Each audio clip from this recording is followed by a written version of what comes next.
Привет! This package is from Russia. I've been waiting for this package for a little while. It's so cool. Check this out. Yeah. I don't speak Cyrillic or Russian. Can't read it, rather. From the Russian Federation. Check out these stamps. They're kind of cool looking. I like all the colors on them. They're not little squares. Just think, underneath those stamps, more than likely it's some Russian spit. That's not spit. I got a new thing we're gonna unbox. Maybe we'll do it right here. Nah, we won't do it here.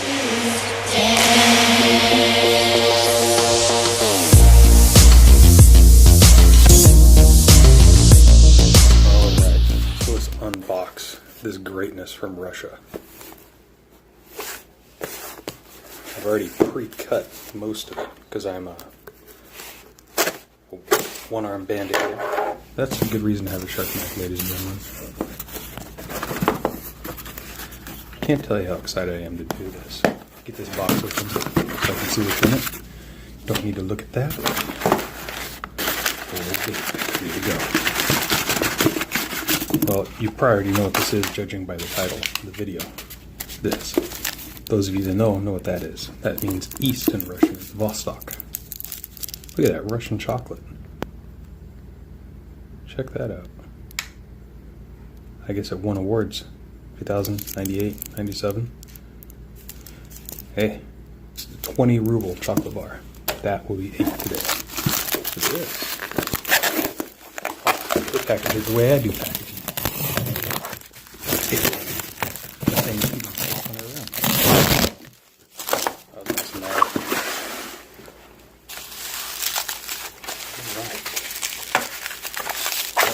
Bandit action here.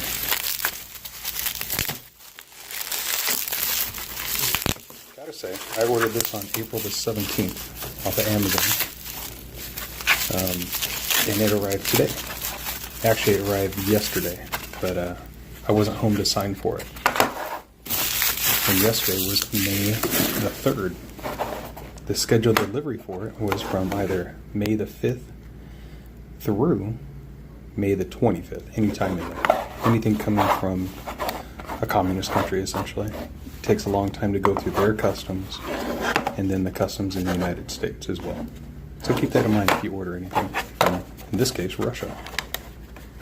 I have no idea how to open this, so let's see. That just pops up. Alright, here we go. I haven't even seen this yet. This is a new Vostok Amphibia. It's a 420-270 right here.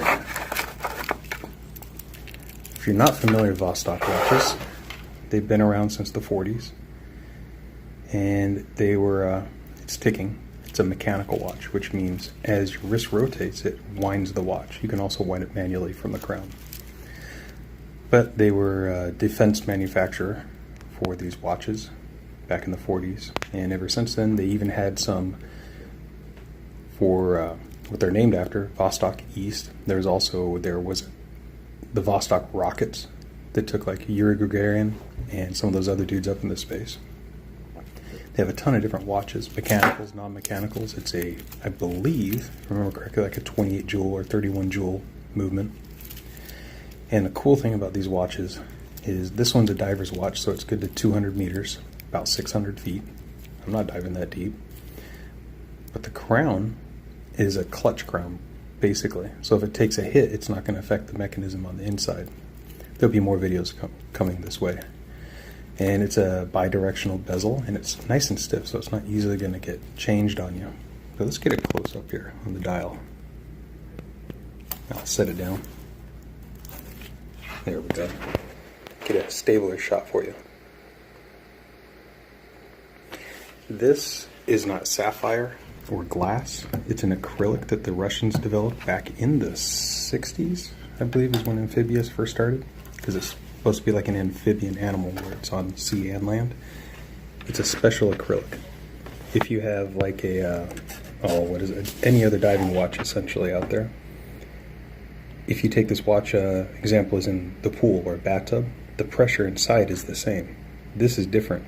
As you get deeper in the water, the acrylic and the back compress, making it even more watertight.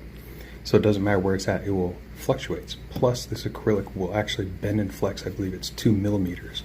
Sapphire and other glasses, they don't, once you get a certain depth, they just break. Plus, this is user serviceable and you can change stuff on it and customize it.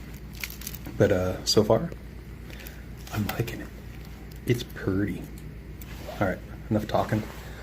I'm gonna pause this and put it on. Yeah. All right, so here it is while it's on. It's nice and shiny. I believe it's on the bezel. That's the rotating part that's red and black there on the outside. It is brass covered with chrome. The band I was a little concerned about because everyone says it's just crap, but it works. It's a little big right now, obviously. I need to size it, which is easily sizable at the clasp, I believe. But yeah, another nice thing about an acrylic lens is that if you scratch it, you can probably buff it out with a buffing compound or toothpaste. You can't do that with other stuff. So far, I like it. I like it a lot. There'll be more to come. And if you're curious, it's an 18mm watch band it takes. There's tons of videos on this stuff.